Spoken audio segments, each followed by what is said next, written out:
Les élèves de la deuxième année baccalauréat, bonjour. Dans cette vidéo, on va corriger l'exercice numéro 2 de la série concernant les transformations chimiques dans les piles. Donc, l'énoncé de cet exercice, on réalise une pile formée à partir du couple PP2+, PP, SN2+, SN, les concentrations des cations C1 et C2. La masse, on considère que la quantité émergée des deux électrodes est en excès. La masse molaire du plomb, l'équation PP2+, plus SN a pour constante d'équilibre K égale 2. Donc la question numéro 1, calculer la valeur de quotient de réaction et écrire l'équation de la réaction chimique qui se déroule lors du fonctionnement de la pile. La question 2, déterminer la polarité de cette pile et donner le schéma conventionnel. La question 3, on laisse la pile débite un courant d'intensité E égale 100 mA dans le circuit. Déterminer la durée totale de fonctionnement de cette pile. Donc la question 1, la valeur du quotient de réaction à l'état initial. Donc QRI égale la concentration initiale de SN2+, sur la concentration initiale de PB2+, égale C1 sur C2, égale 6 volts, égale 6. Donc, QRI est supérieur à K, alors le système évolue dans le sens inverse, car K égale 2 et QRI égale 6. Donc, QRI est supérieur à K, alors le système évolue dans le sens inverse. Donc, le sens 2, l'équation de la réaction chimique qui se déroule lors du fonctionnement de la pile est PB solide plus SN2 plus AQ qui nous donne PP2 plus AQ plus SN solide. La question 2. Lors du fonctionnement de la pile, il y a réduction des ions SN2 plus, donc qui représente la cathode, et l'oxydation du plomb qui se déroule au voisinage de l'anode. Donc le schéma conventionnel, la cathode à droite et l'anode à gauche. Donc la cathode SN2+, SN+, et PP solide, PB2+, AQ. Et toujours les solides se trouvent aux bornes du schéma conventionnel. Donc la question 3, l'expression de la quantité d'électricité. Donc Qmax égale I fois delta Tmax égale la quantité de matière maximale de les électrons fois Faraday.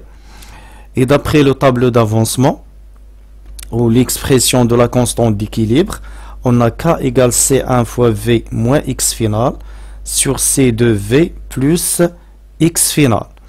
La concentration de chaque cation. Donc C1V1 moins X final sur V, C2V plus X final sur V. Ce qui implique que X final égale C1V1 moins K C2 fois V sur K plus 1. Alors, la quantité de matière des électrons égale 2X final, ce qui implique que delta T égale la quantité de matière des électrons qui est 2X final, donc 2 fois X final C1V1 moins K F C2V sur K plus 1 fois F sur I.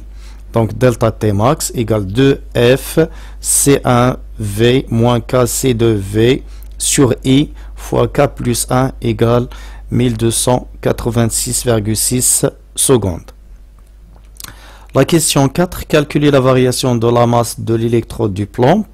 Et la question 5, on considère la pile à son état initial, on laisse la concentration C1 constante et on change la valeur de la concentration C2. Quelle est la valeur limite de C2 pour inverser les pôles de cette pile? Inverser les pôles, c'est-à-dire si la réaction a déroulé dans le sens inverse, donc on change C2 pour que la réaction C2 se déroule dans le sens direct. Donc la question 4, la variation de la masse de l'électrode de plomb. Donc delta M égale la masse finale moins la masse initiale. Donc c'est la quantité de matière finale moins la quantité de matière initiale fois la masse molaire. La quantité de matière finale moins la quantité de matière initiale, c'est le coefficient stoichiométrique fois X final, donc moins 1 fois X final, fois la masse molaire. Donc on calcule delta M, on trouve moins 0,137 grammes. La question 5. Donc pour inverser les pôles de cette pile, il faut que QR initial, la nouvelle valeur de QR initial, soit inférieure à K. Donc C1, on garde la même valeur de C1 et on change la valeur de C2. Donc la concentration C2 devient C2'. D'après cette expression, on conclut que la concentration C'2 doit être supérieure à C1 sur K pour inverser les pôles de cette pile. C'est-à-dire que la concentration C'2 doit être supérieure à 3 fois 10 à la puissance moins 2 mol par litre. Voilà la correction de l'exercice 2. Merci pour votre attention et à la prochaine vidéo pour la correction de l'exercice numéro 3. Merci pour votre attention et bonne continuation.